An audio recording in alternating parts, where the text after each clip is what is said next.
All right, here we go.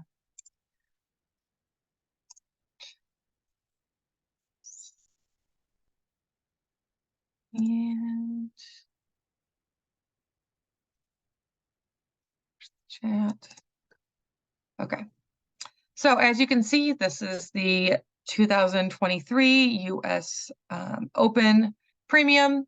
So we're just going to go page by page. I'm going to highlight a lot of the details that are here, make sure there's important things that you guys are seeing that are written here, and kind of just give you a good overview of the event and the specific events within the event. So we'll start right here on page 1. First things we always want to note, entries open on September 15th. So that would be this upcoming Friday. And the most important date is entries close on October 9th. They do not accept late entries, so do not miss this date. It is online entries only, so that is good that you can enter on October 9th. But do not let that date pass you by. That is very, very important. So put that on your calendar. Judging lineup for our judges for this event, just a little table of contents, and then of course the all the sponsors of the event.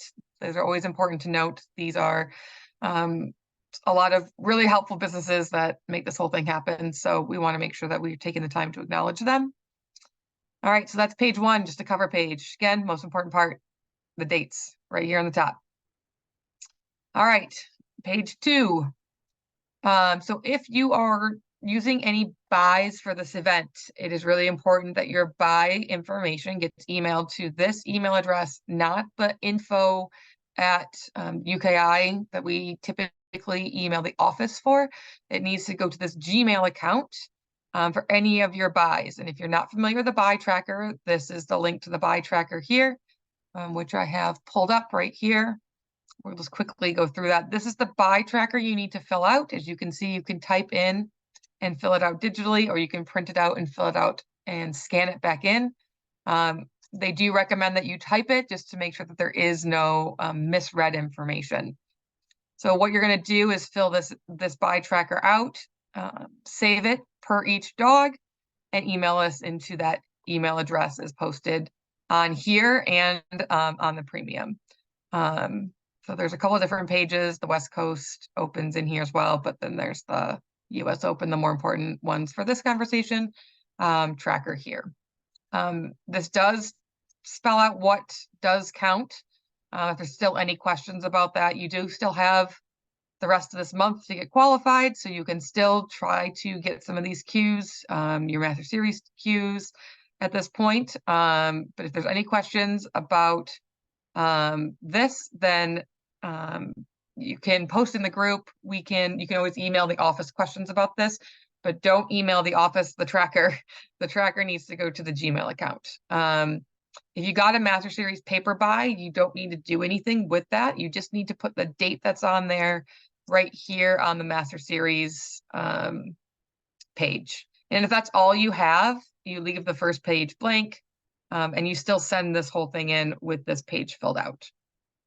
So we'll go back to the premium and just, again, highlighting what they said. So fill out the entire buy tracker, make sure it's completely filled out or they'll reject it. You will not be eligible to use your buys. Make sure that they receive them. So they do say that they have 72 hours. If you have not heard back from them, it is on you to follow up within 72 hours. So if you're submitting them on October 9th, you're not going to necessarily have that courtesy. So it's probably best to try to submit these earlier than October 9th so that you can get proper follow-up time and make sure that they are properly received. But they do have to be into the office and fully completed by October 9th. Again, make sure you're using the Gmail account for those. They did have a note here. If you are still working on your tracker, don't enter and then fill in your, don't enter the event, then go back and forth and wait until you have finished all your trialing for the month or for the month of September or however many more trials you're going to. Fill out the tracker in its entirety and your entry at the same time, so that you're in alignment with what you're entered and what your tracker has. So it does just make it easier than trying to change your entry So let's say you entered round 1 of the nationals, but then you finished your round 2 bye, and you tried to go back and forth to the office to get things changed. That does just give them an extra headache. So just make sure that you are done getting qualified for anything that you want to be qualified for before you submit your tracker and before you enter the event. There is plenty of time between October 1st and October 9th if you are trialing up until the very last day of the qualification period. Okay, that's page 2. So page 3, looks like a standard premium for most UKI events. Ring dimensions, it is noted that he's got 6 rings on here. I believe he does leave room for doing a 7th or 8th ring if needed, if the entries allow, but I do think he is going to try really hard to stick to 6 rings because that's what is noted here. 4 covered rings on dirt, and then 2 grass rings. The practice ring is posted by the WAO team. I did share the information in the prep group, or if you go to the Facebook page for the WAO team, you'll see some information, and then we'll also look on page 15 of this premium. But if you want access to the practice ring, then you need to follow the instructions there about paying for that. The practice ring is available pending adverse weather, as we have learned in the past. So that money is a donation to the team. So if the ring is not available for whatever reason, that there is no refunds, that is just a donation to the team at that point. So there is a discount for entering and paying for that early. Again, the WAO team page has a lot of the details about the practice ring. The practice rings are not just jumps. They have all the equipment divided into 3 or 4 sections for those who have not seen it. There isn't like a physical barrier. There's just like a loose barrier between them. You could have dogs running on all 4 stations at once. So enter at your own risk, knowing whether or not you may or may not be able to use it based on having dogs running literally right next to you at the other station. So some people have paid and then realized that their dog was not going to be comfortable running in that situation. So I don't want you feeling like you're wasting your money. And again, it is a donation to the team. So if nothing else, if you can just look at it that way, then hopefully you won't be disappointed if it's unavailable to use. Measuring, if you, this is really important if you are entering for WAO tryouts, you will need to be measured. Measurement happens on Tuesdays from 3 to 5 p.m. This will not happen at any other time. So we have to have all the height changes in by Tuesday. So if you measure, get to your measurement and you measure into a different height category, that's the only way your height category will be changed, is if you are have to be changed based on your measurement.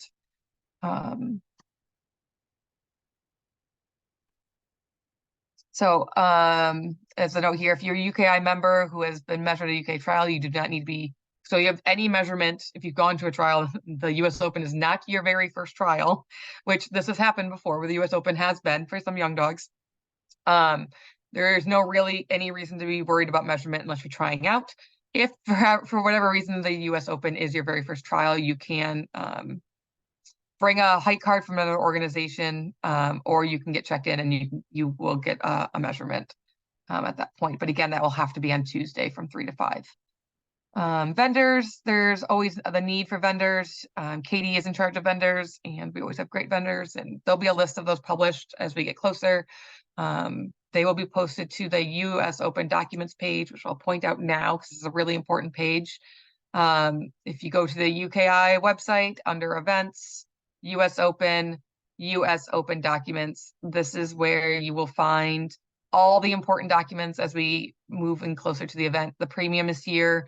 There'll be event rules here, schedules, entry list, group list, confirmation letters, your ring layouts, course maps. This is really where you're going to come and look for everything. And there'll be a vendor list here as well. So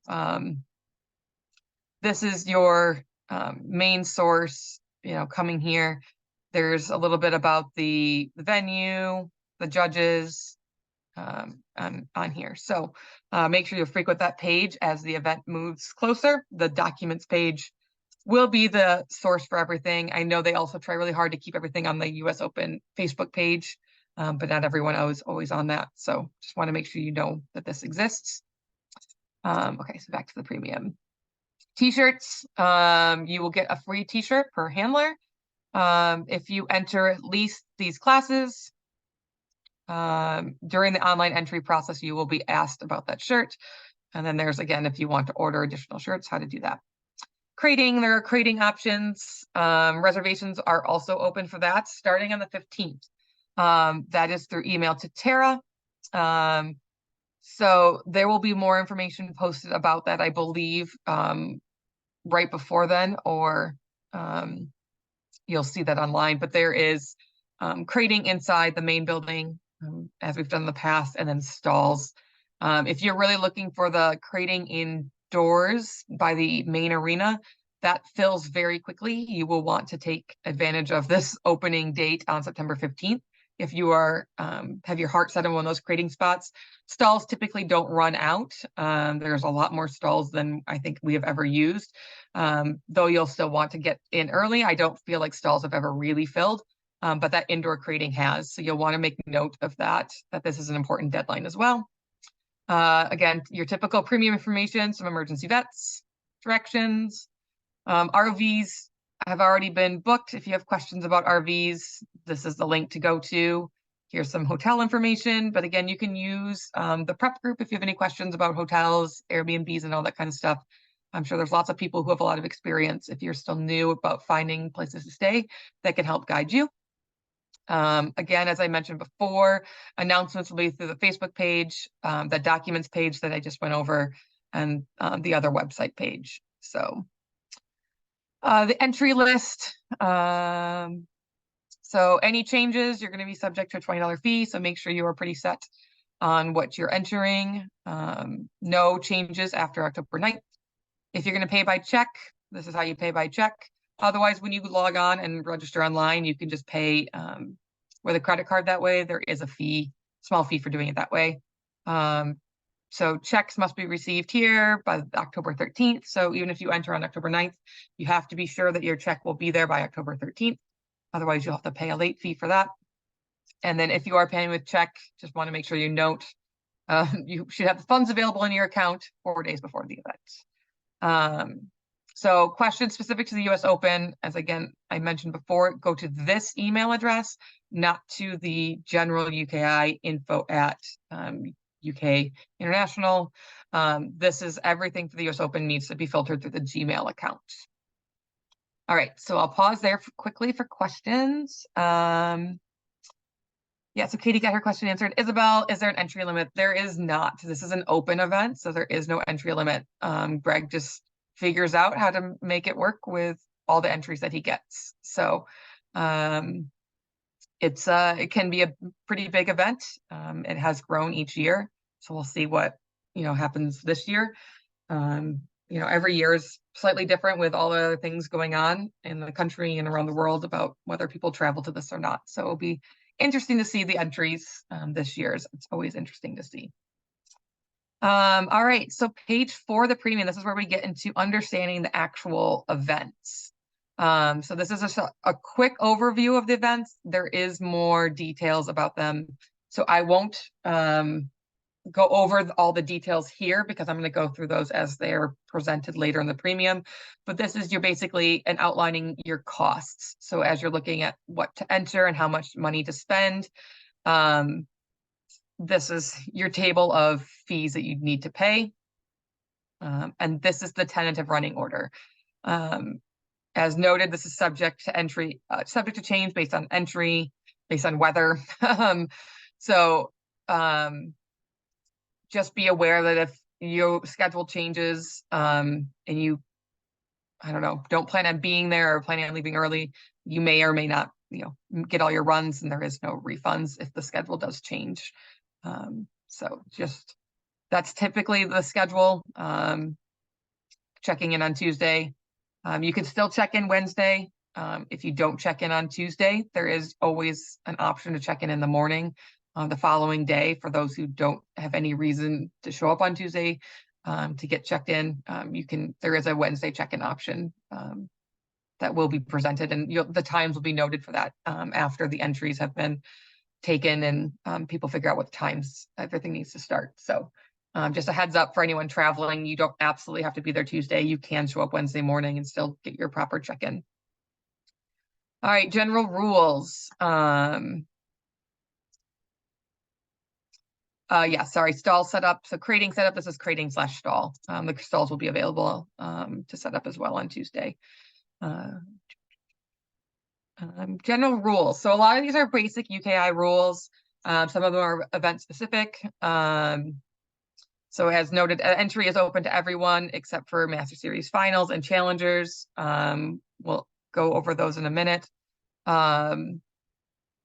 You don't have to be at a certain level in UKI to enter the US Open. So if your dog's a beginner or novice, you are still welcome to enter the US Open.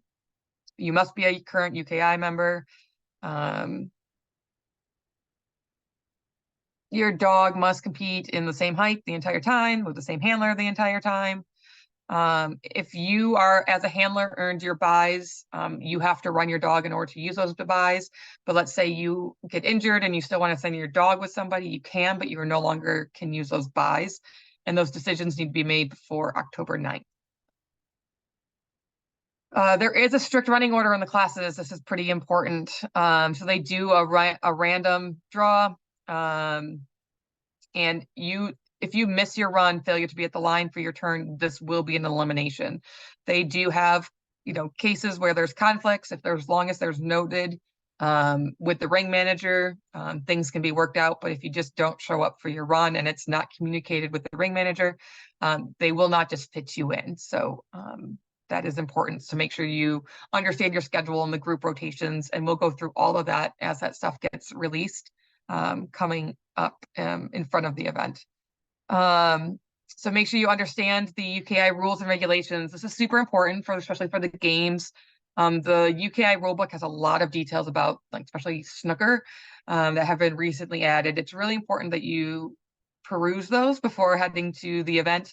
There are a lot of rules outlined in that rulebook that are important to understand and can help you be successful in the event if you understand all the nuances of especially the games. Progressions and cutoffs will be announced once all the entries. He did give us further down kind of roughly how second rounds will work. And again, I'll explain those as we talk about each game, each event. Ties, how ties are going to be handled.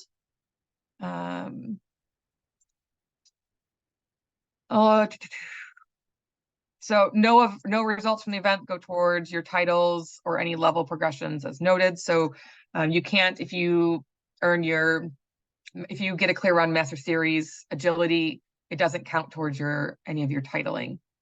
There will be no NFC or repeat and move on at any of the during any of the runs. That's what the practice ring is for. You will be asked to leave and be spoken to pretty sternly if you try. So just avoid trying to do any repeat and move ons. Just any of this fancy language, they're subject to rule changes. If your buy information is not submitted on time, it's again super important. Buys will not be honored. For Master Series, 5 faults is going to be added for 3 seconds, and then standard language. The whole point is to have a nice, safe, fun environment. So making sure that you understand what you are signing up for, and that you're going to behave in such a manner as becoming of the event. So, all right. So this is the nitty gritty of each of the events, and this is some of the fun details. So US Open Agility. This used to be called a warm-up class. This is now an agility class. If you're playing team, this is your agility leg of your team. You don't have to be on a team to enter US Open Agility. You can truly just use it as a standalone class. It will be scored standalone as well as part of the team qualifier. You will be given an award sponsored by the sponsor Paws at the Corner. So that's all that is. It's just a standalone fun class. And again, a lot of people use it as a warm-up. Speed Stakes Challenge. So if you enter this, you automatically start in the semifinal round unless you have a bye to the finals that you've earned at a classic, I believe. So if you enter this, you are guaranteed to run the semifinal round. After the semifinal round has been ran, they will be a cut to go to the finals. And the cut is based on least faults win and then time. So that means in this case, least faults, that means no faults. All the no faults will be scored above anybody who has a fault. The running order of the finals will be reverse seated. Progressions will be noted once the entries are done. No eliminations will go on regardless of the progression percentages for this event. And then eliminations in the final will not be placed at all. So if there's, 3 dogs in the finals and all 3 of them E, then there just isn't a podium for that event. That's kind of what that means. So here's your automatic buys. You can still play in the semifinals to help determine your running order if you want, but you don't have to. Then you will be put first in the run order. Unless there's multiple people, then there'll be a random draw. So if those of you who have earned semifinals or speed stakes finals buys, that's how that works. You don't have to run in the semifinals. So some people choose not to help save themselves and their dogs from an extra run. So that's speed stakes. Speed stakes is open to, just like the regular rules, 15 months or older, because we're following, there is no change to the current UKI age cutoffs. So a dog's 15 months or older can enter speed stakes. It's the only class that they could enter at the US Open if they're not 18 months old.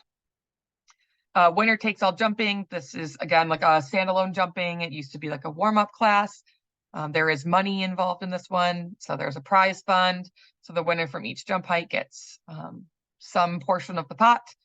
It's just a single jumping course. This is your jumping leg if you're in team. Again, you don't have to be in team in order to enter jumping.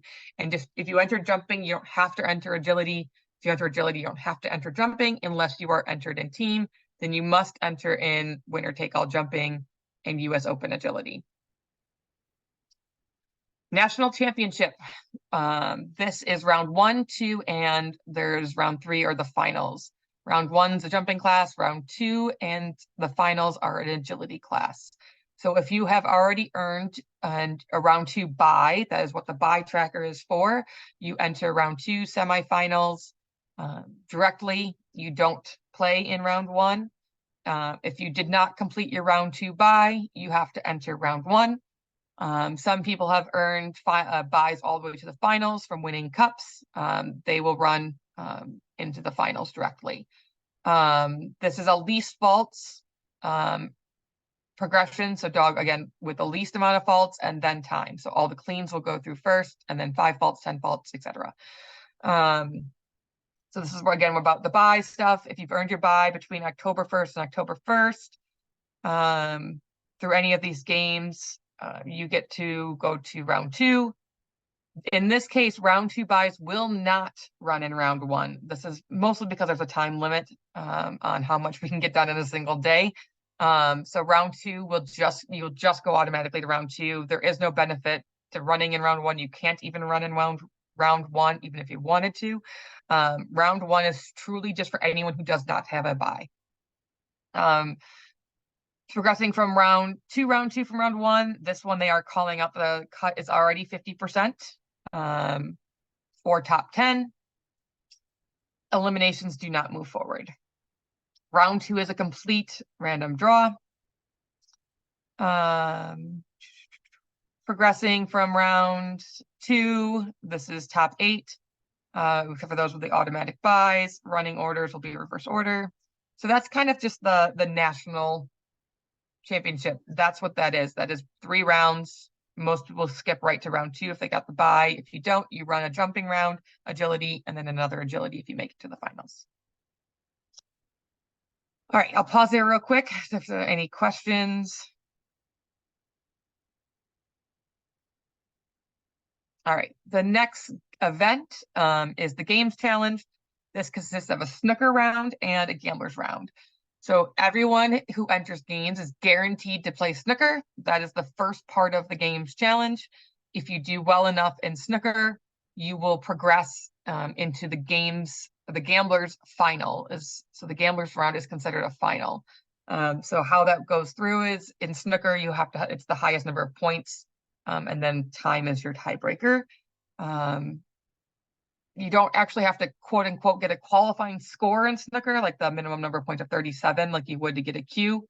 There is just a cutoff percent or number of dogs. You cannot you have to make sure you get a score.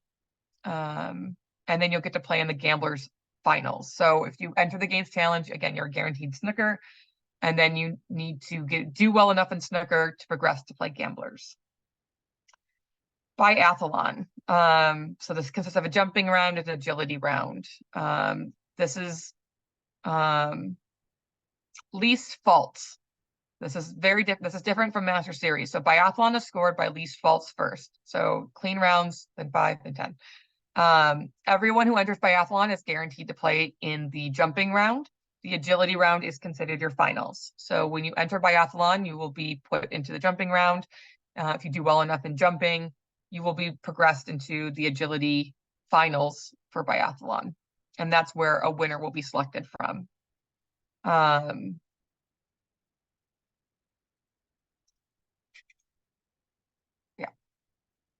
No E's can progress regardless of how many dogs, the percent that go through.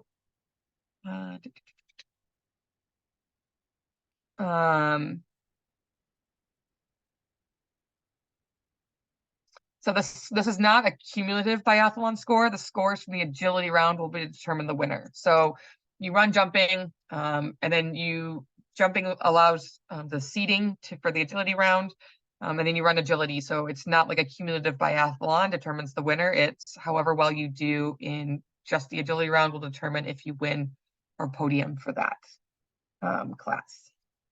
Master Series Last Chance Heat. If you have not earned your Master Series bye yet, you can still get a chance to do that by entering Master Series Last Chance Heat.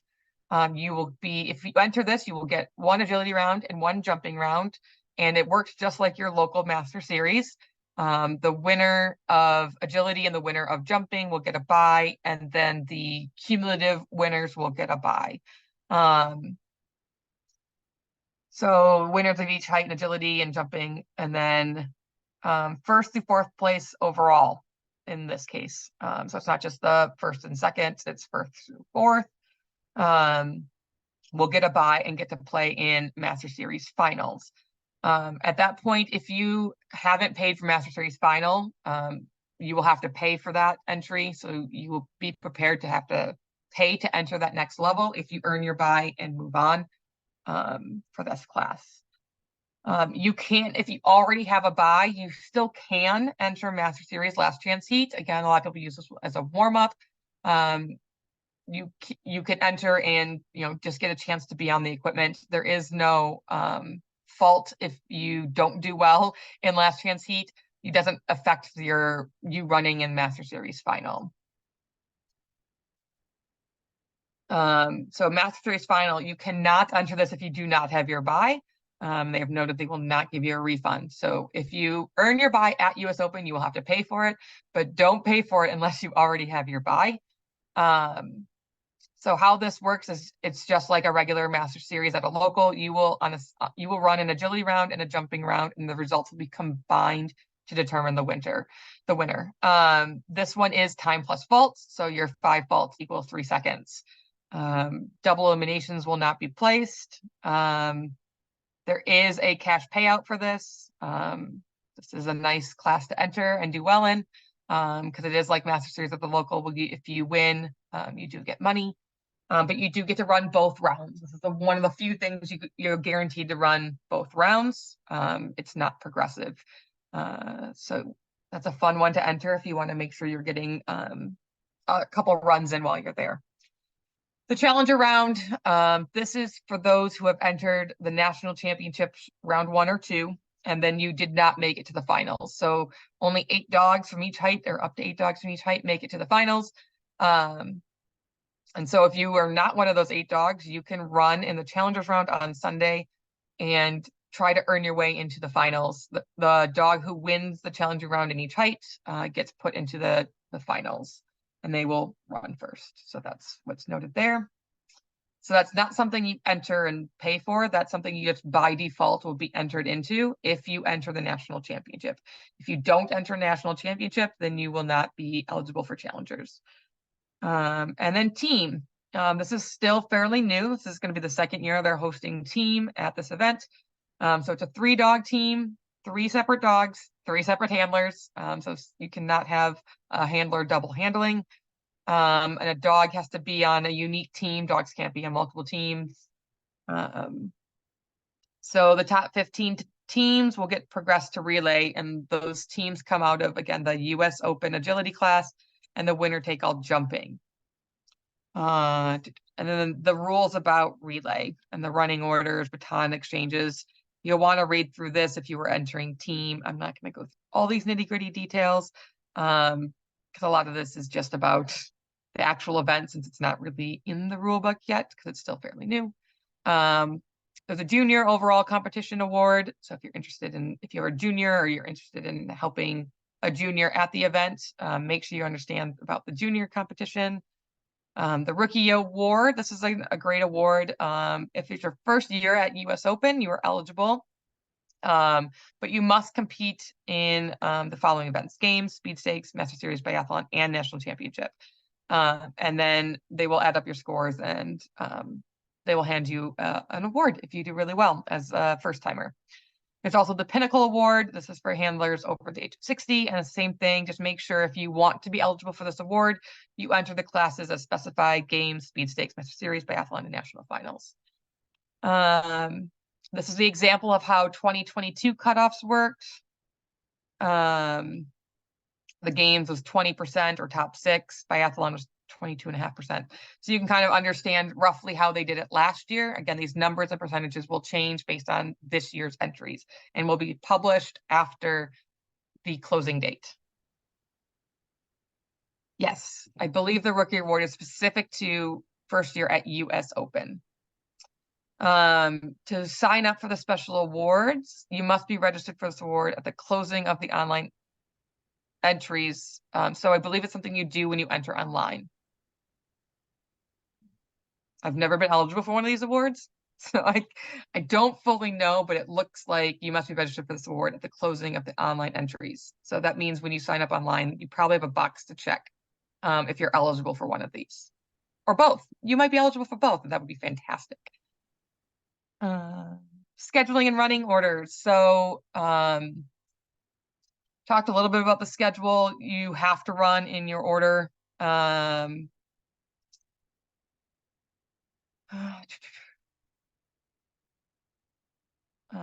So yeah, strict running order. There's more details about, change of handlers and all that stuff. So I'll go over that in a second.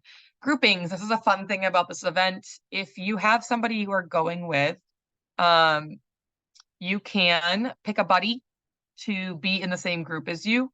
You have to do this online when you submit your entry online. There is no guarantees because of the way the jump heights work and the groups and the rings, but they try really, really hard. And I know they really do their best to make sure you might not be in the same rings together, but you'll be in the same groups.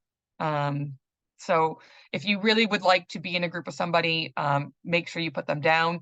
If for like a medical reason you need to absolutely be with somebody, you probably should email that Gmail account and make sure that they know, like, hey, this person is my like medical necessity buddy. Like, I really need them to be in my group.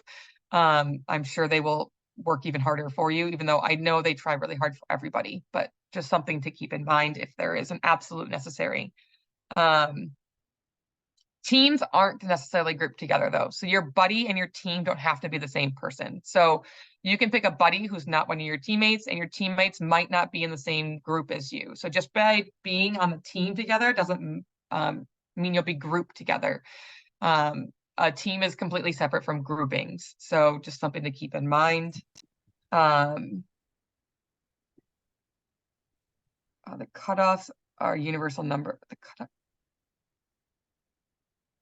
Yes, so the cutoffs here, typically it's for all heights. So they say whichever is higher. So top 20% or top 6. So if it's a small class like the 4 selects that might only have 4 dogs, it's going to be top 6 or 20%. So in this case, it's going to be top 6 because they only have 4. But like a large class like the 20-inch jump height, they're going to get 20%. Because again, it's whichever is higher. So if that's how the cutoffs work.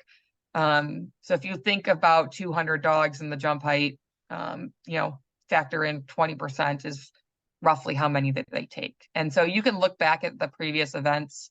Some of the history of that stuff is still online, and you can kind of see what those actual numbers look like if you really wanted to like dive into it. But you'll know closer once they see what the entry is, and then it will be probably similar percentages.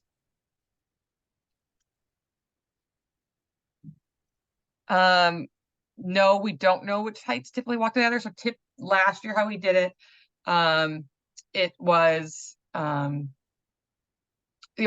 the single group you have all the jump heights. So you might be a buddy with somebody who's in your group, but they might be walking in the other ring because of jump heights. So they're going to group you they're going to put you and your buddy in the same group, but you might not be in the same rings, if that makes sense, because the rings are divided by jump height, not the groups. There will be a lot of details about how the groups are, and we will go through a lot of the groups and how the groups rotate once all that gets published. But just to answer the questions about who to pick as your buddy. So does your buddy need to put down, do you need to put down? Yeah, so I think so, but I don't know. I've not tested the system where if like you put down a buddy and they forget to put you down, like they just leave it blank, like if they'll just honor that. I think that they do, but I don't know for sure. It's best if you can coordinate with your buddy that you both remember to put each other down. It definitely would help the office make sure that you really do want to be together. They might take the ones where only one of the two puts it down less seriously, but I am not 100% sure on that. I have not really played with that too much. I just know that everyone I've talked to who puts a buddy down seems to always at least be in the same group as their buddy. Again, they might not be in the same ring, but the same group. If you need to change your handler, make sure you email the office. If you need someone to run your dog and they're not your dog's not listed under them. You need to handle that with the Gmail account. So if you're going down to the event and you're running multiple dogs, they do try their best to keep you separated as best as possible. They say 9 dogs, 10-dog gap, or 5 minutes for the non-seated classes. So if it's a small jump height, this might not be possible. Like if you're running in the 4s and you're running 2 4s and your group only has you as the 4s, you're going to get 5 minutes. You're not going to get 9 dogs. If you're in a seated class and your dogs are ranked to run back to back, you can keep your seated running order. You have to make this decision ahead of time. So otherwise, they will automatically move whoever's your lowest seated dog to a spot earlier in the running order to give you that gap. But if you want to run your dogs back to back, if that were to ever happen, you would have to let the office know. And as they always know, entering more than one dog in this event, you're understanding these rules and you're going to be okay with it, and you're not going to complain about not having the proper amount of time between dogs. So make sure if you are running multiple dogs in this event, you really understand the seating and what kind of situation you're putting yourself in terms of maybe running really close to each other, especially in the seated classes.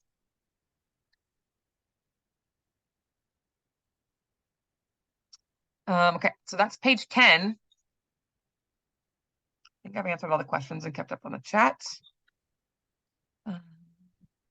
Okay. So a lot of fine print here. So it's always good to read it all. This is a lot of typical print that goes into your regular premiums. Again, this is done under the rule book, always important to know. You must be a UKI member. You are acknowledging the following rules. So this is what I talked about with the ages. So dogs under 18 months but over 15 months can enter in speed stakes and speed stakes only. Again, I've said it before. There are dogs, this is their first event because that's what people have chosen to do, and that's fine. If their dog is 15 months and wants to, that's great. Entries without fees paid will separate entry forms, blah, blah, blah. Crating. Okay, so this one's important. Dogs withdrawn from competition, suffering from these reasons, safety, you get a partial refund for the above reasons. With documented proof, partial refunds will be given. The entry fees only. RV and crating fees are not refunded. No refunds will be given after the 7th.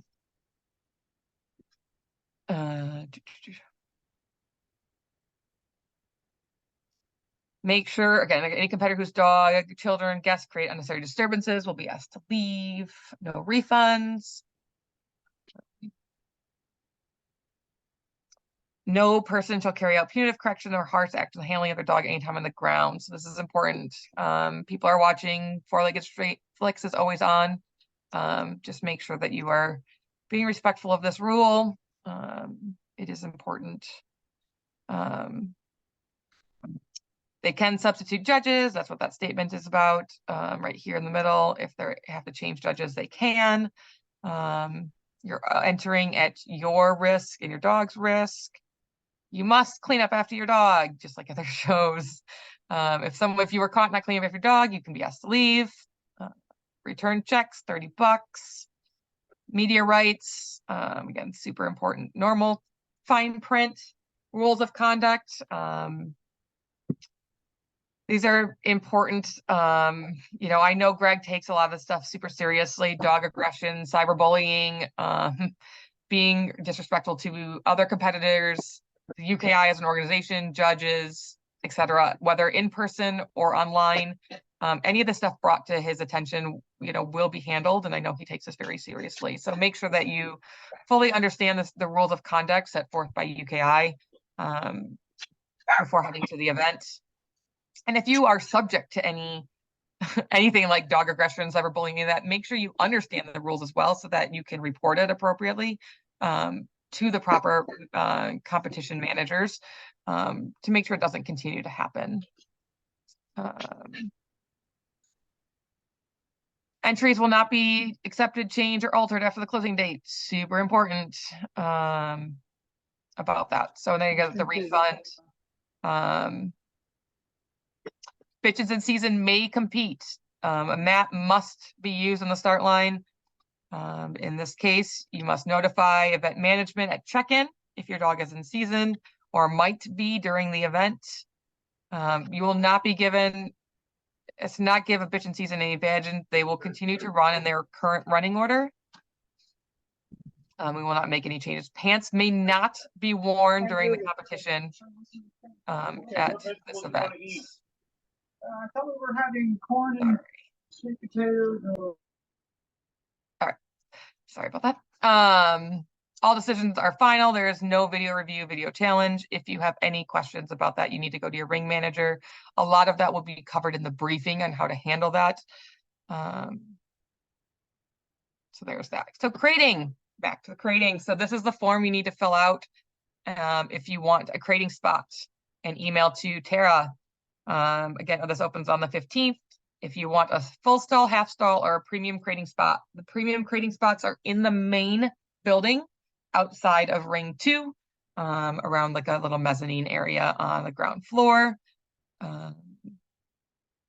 So if you want crating, if you want a full stall and share it with a friend, only one of you has to submit this form. You don't have to tell her who you're sharing with. They don't keep track of that. So you can just sign up for a stall, share it with whoever you'd like. That's up to you. If you sign up for a half a stall, you will be assigned to share the other half with another person at whoever Tara picks. You don't get to pick at that point. It is like a random draw. But if you know you only want a half a stall and you don't care who shares the other half with you, you can just pay for a half a stall.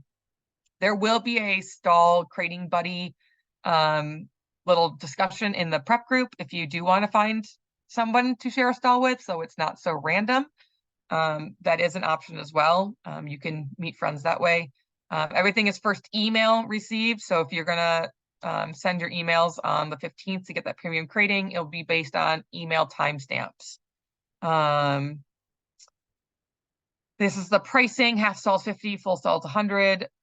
Please note that on the crating space, they will say reactive and disruptive stalls may not be in this crating area because it's an open, pretty echoey area. This is where they're pretty particular about that. So they may ask you to leave and they will not refund you if your dog is creating a disturbance in the premium crating space or like lunging out of their crate, just because the area is tight. I'm assuming it opens at 12:01 a.m. Eastern Standard Time. It doesn't say, so I would say that's fair game, as long as the timestamp, because it did say anything received earlier than 9:15 would be deleted. As long as the date on the email says 9:15, I would believe you would be okay. If you want to be crated or stalled next to somebody, you can fill that, or multiple people. You can, in this case, unlike the buddy system where you can only pick one, you can send Tara a couple people you might want to be stalled, crated near. There will be a wait list. Oh, sorry, waiting to sign up. You do not wait. After the 23rd, you'll pay an extra $20. Again, follow up with Tara if you don't receive any kind of response within 48 hours. Volunteers, the volunteer system and the way the groups work, it's really easy to volunteer because everyone gets a rotation off. And they do really make it fun to volunteer. Course building, they do course building parties where they have a lot of cool things and a lot of great raffle prizes if you get involved in course building. Usually Tracy Sklenar heads up the course building teams, and there'll be lots of information posted about that. You don't have to sign up to volunteer until the groups come out, and you can sign up. Even typically there's spots the day of each event, and sometimes they're even begging depending on the rotation and the time slots for people, but they do really take care of volunteers. The raffles are great. You get cool water bottles or in the past. So if you have someone coming who wants to be a designated volunteer and wants a very specific job, I would email Katie ahead of time. If you have someone who wants to, be a leash runner in a certain ring, like the main ring all day long, then, I'm sure she would want to know that ahead of time and get that person signed up. So there's that information there. WAO tryout. So the US Open is the WAO tryout for Team USA, along with West Coast Open, but the US Open is the main event for this. So if you want to try out for WAO, there is the form, there is more details here, which is this long team selection document I recommend you read, and then the cutoffs, and then you can always email for questions about that. Mary Ellen did want me to specifically say, if you are going to try out for WAO, you must make sure you enter games, Master Series, biathlon, and nationals. You have to enter those. You can't set any of those out. Even though games is not used at US Open for qualifying period, it needs to be entered to make sure that the team members get assessed on playing games. So that is important. And if you have any questions about WAO tryouts, you can let me know, and I can also help get in contact with Mary Ellen, or I can answer your questions. I do have a lot of information I've already been given from Mary Ellen, or it's in this document here. Your applications must be received by October 9th. That's important to note. Practice ring, I've mentioned it earlier. If you want to use the practice ring at all, as long as you sign up before the 13th of November, you can donate $50. I'm not gonna say pay, donate. It's through PayPal. If you want to just sign up the day of, you want to see how it goes, you want to check the weather, you want to see how they look, then it's $55. And again, this is a donation to the team. sponsors, and then your final checklist. So this is a great way to make sure that you've got everything, that you've thought about everything. You have all the contact information consolidated on one page, all the dates that are really important consolidated on one page. So you can print that out and use that when getting entered in this event to make sure that you have checked all of your boxes, literally. All right, we'll go back to the questions. Is there a map somewhere that shows the stall layouts and numbers? Yes, it's on the Jacksonville Equestrian Center website. We'll show you the building layouts and the stall layouts. I believe if you also look in the photos in the prep group, there's images from last year about where the rings were in relationship to the buildings and the stalls. Stall if you have an RV. I don't think many people who RV use stalls if they're using their RV on the grounds, though a lot of people who do use their RVs do get golf carts for that reason, because some of the RV sites are a little far away. Golf carts are available through the Jacksonville Equestrian Center, not through UKI as an organization. That information's on the Jacksonville Equestrian Center website on how to get a golf cart. I think you can request a specific stall number. Like if you want like an outside stall or you really want an inside stall. Again, the stalls, I think I have a time. I can see if that's, oh, I can't do this. Okay. So if we go to the Jackson Center,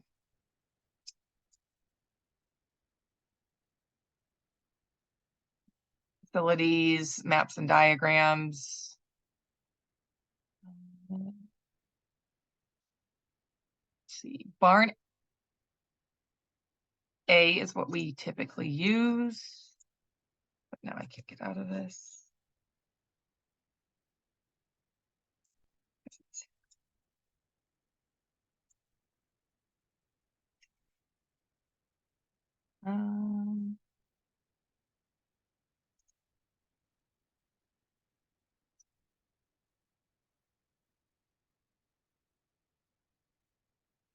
I don't see it here. It might be somewhere else. I can post it in the group. Do people with stalls need golf carts? Never been there. I don't think you do if you're in the stalls. So the distance from the stalls to the rings is really not that far. If we look back at this map, typically the stalls are in barn A here. Your grass rings are out here. This is probably your furthest walk. Not even 5 minutes. And there's rings in the main arena, rings in the covered arena. These walks are super quick. Bathrooms are in the main arena. So if you're in the stalls, you got access to the bathrooms right here in this corner and in this building. The practice ring in the past year was here. As you can see, the RV spots are on the out here. There's the primitive camping as well. So if you're in the stalls, it's really not that far. They won't let you put the golf carts up nice and close to the barn. They will start yelling at people for that. And there's typically RVs all along the barns as well. So you can't like pull your golf cart even really up to the barn. So that is a challenge. So I don't think you need one if you're in the stalls. If you want the premium crating, for those, premium crating is in this corner here of the main arena. If you can see my cursor. Car parking in this picture. So you would typically park in this lot here above the Dixon Square arenas where a lot of people park. Some people will move their cars if they're in the main arena and they'll park in these parking lots here so they can crate out of their car if the weather is nice enough. So you can drive around and park close here. Some people will pull their cars up along the barn here and park here when they're out in the grass area.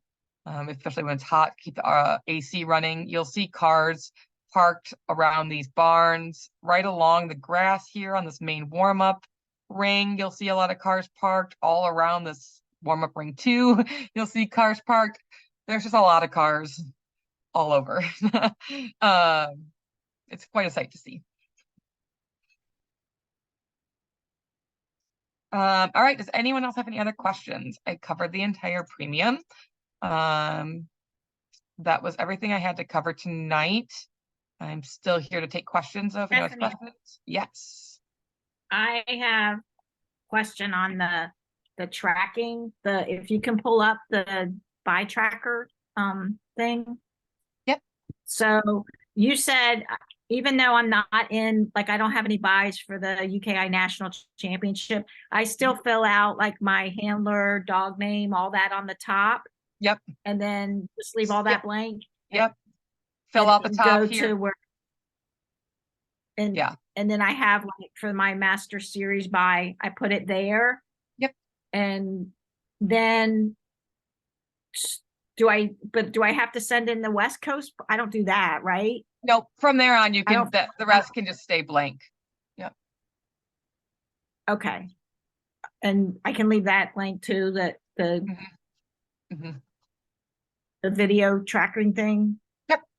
Because I haven't done any of that. So, okay. I just don't want to, like, leave something blank and they'll go, oh, you didn't fill out page 5. Yes. So again, if any doubt, the sooner you submit it, the better, because that gives you time to fix things and get feedback from the office.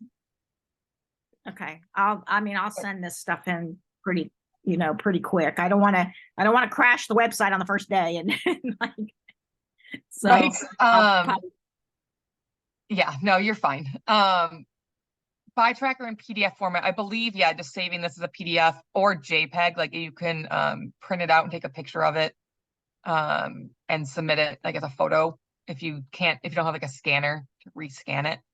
okay. Always double check the premium. When in doubt, we always go back to the premium to answer questions. Tracker is a fillable PDF. We urge you to type in the information that can be sent as a PDF that is clear, can needs to be emailed. Pictures and scans will not be accepted as a file is too large to download. So there we go. Where'd you see that? Wait, where'd you find that? Page 2 of the premium. Okay. So it has to be a PDF. So if you have an iPhone, I know even a photo, I think you can turn into a PDF using notes. If anyone has specific questions on how to do the techie stuff on that, you can message me or post in the group and I can do a tutorial on all that if there's still questions about that. But yes, please make sure you submit it as a PDF and not as a picture. Okay. And I can fill it out and try to save it as a PDF. If not, I'll just print it and scan it back into my computer as a PDF. Mm-hmm. Yep. So I think I'll be all right on that. Okay. Okay. Thank you. You're welcome. All right. Any other questions?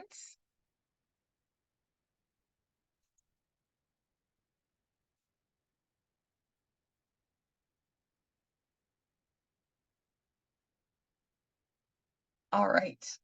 If not, I am going to stop sharing, stop recording. Thank you all so much for joining. I will post the recording of this in the group so you can revisit it if you need to. You can listen to it faster.